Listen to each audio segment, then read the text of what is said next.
So and welcome back to my vlog. Ngayon naman po ay share ko po sa inyo kung paano gumawa ng cake roll. Pwede po ito dun sa mga beginners natin na nagpa-practice or nag-aaral na gumawa ng cake na in a very simple way lang. So tara, simulan na natin ang paggawa ng mocha cake roll. Sobrang dali lang neto dahil ito ay para sa mga beginners. So, gagamit ako dito ng 7 eggs. So, syempre, isi-separate natin yung egg yolks sa egg whites. So, yung egg whites po ay gagamitin natin sa meringue. And then, sa ating cake batter naman, ay gagamitin natin yung egg yolk. Unahin muna natin yung ating egg yolks. So, babasagin ko lang po ito. Maglalagay ako ng 1/2 cup ng white granulated sugar. Haluin ko lang po ito hanggang sa mag-color pale yellow ito.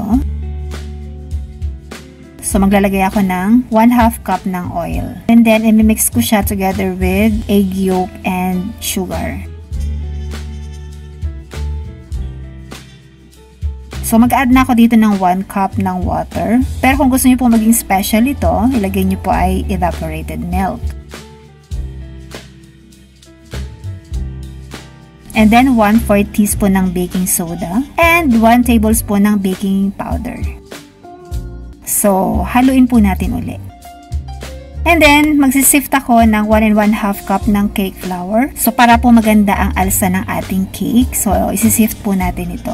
Kasi minsan po kasi yung flour natin medyo may mga buo-buo. So, isisift natin ito. Nakakatulong din po ito para magkaroon tayo ng magandang alsa na cake. So, haluin natin ito hanggang sa wala na pong mga buo-buong harina.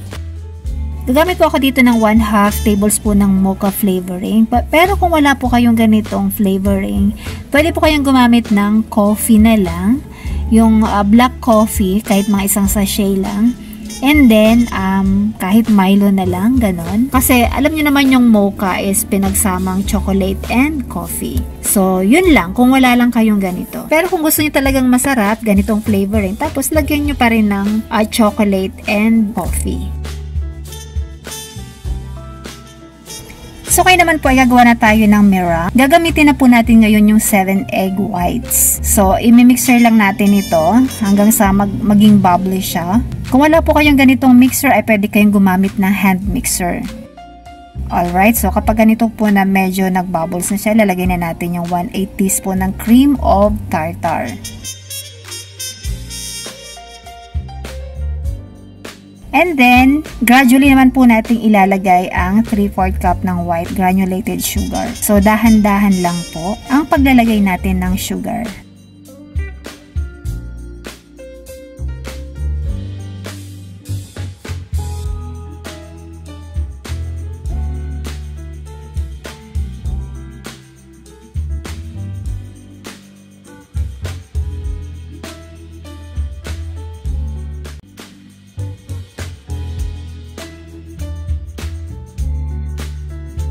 So, dapat po ganito po ang ating meringue. Hindi po siya masyadong stiff thick. So, dapat po ganito ang kanyang consistency. And then, pagsamahin na po natin yung ating cake batter and then yung ating meringue. So, mag-mix mo na po kayo ng mga 1/4 ng inyong meringue. Unahin nyo po na ilagay.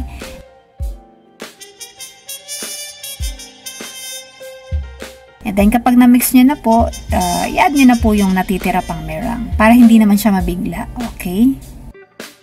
Habang ginagawa nyo po ito mga kasosyo ay dapat po nagpapainit na po kayo ng inyong oven para pagkatapos nyo pong gumawa ng batter, salang po kaagad sa oven.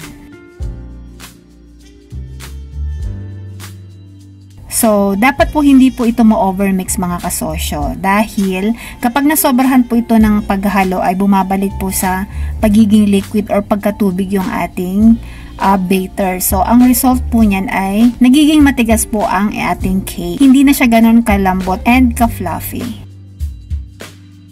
And then, sasali na po natin ang ating mixture. Okay, so gagamit ako dito ng 12 by 16 by 1. So, binanyahan ko lang po ito or greenish ko lang po ito ng vegetable lard or shortening.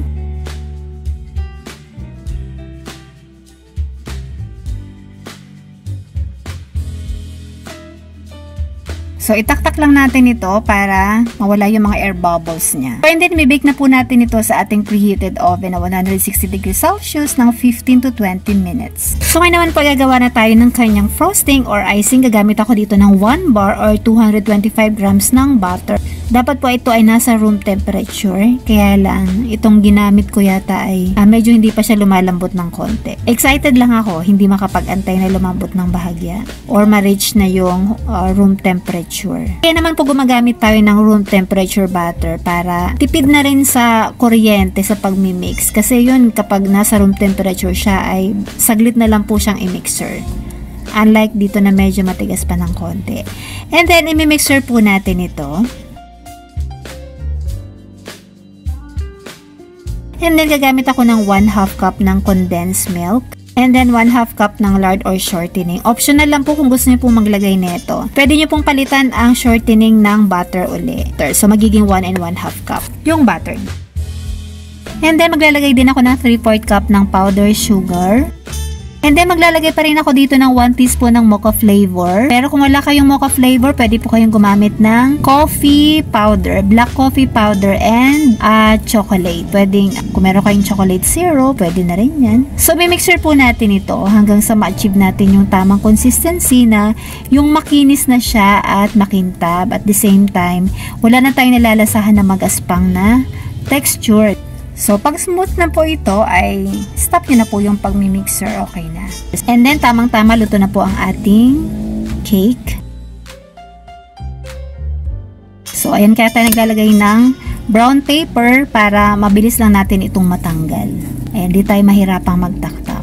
So, usually, ganito lang po yung ginagawa ko para, tanggal ko yung cake sa kanyang molder.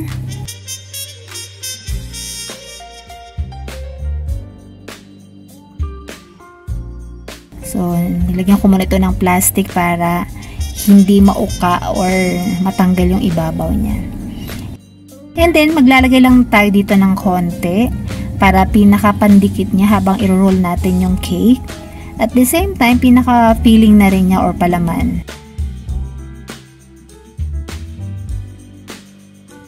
Bali, gumamit lang po ako dito ng tela or katsa po ng harina. So, ito yung ginamit ko sa pag-roll. So, isiset natin ito ng mga 30 minutes para mag-intact siya or dumikit siya. Pwede nyo po itong i-refrigerate habang sineset nyo po.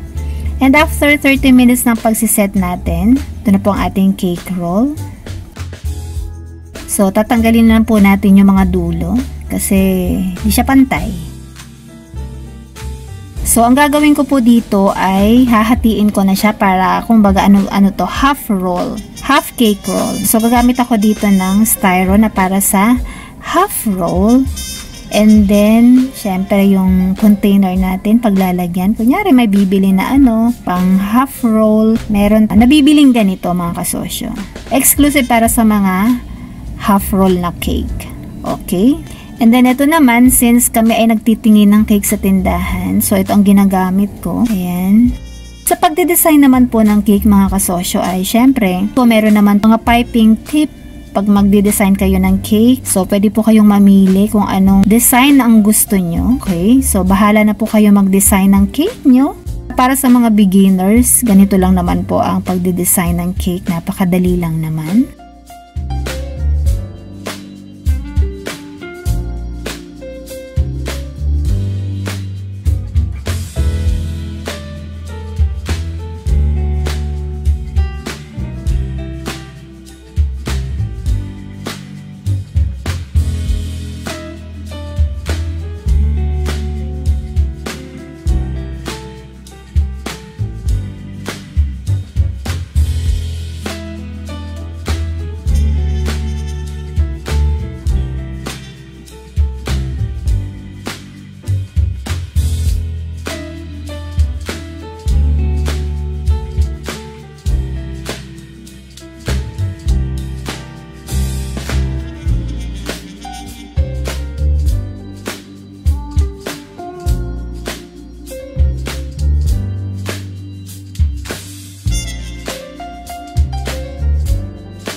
So, ayan mga kasosyo.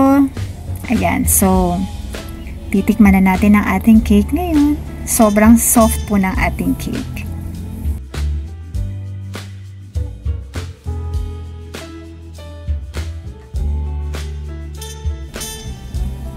O diba mga kasosyo, sana po nagustuhan niyo po ang recipe ko ngayon na sobrang dali lang. Para sa mga beginners, napakadali lang pong sundan nito. So yan muna po ang aking video for today. Abangan niyo pa po ang mga susunod ko pang video. Thank you for watching. Bye!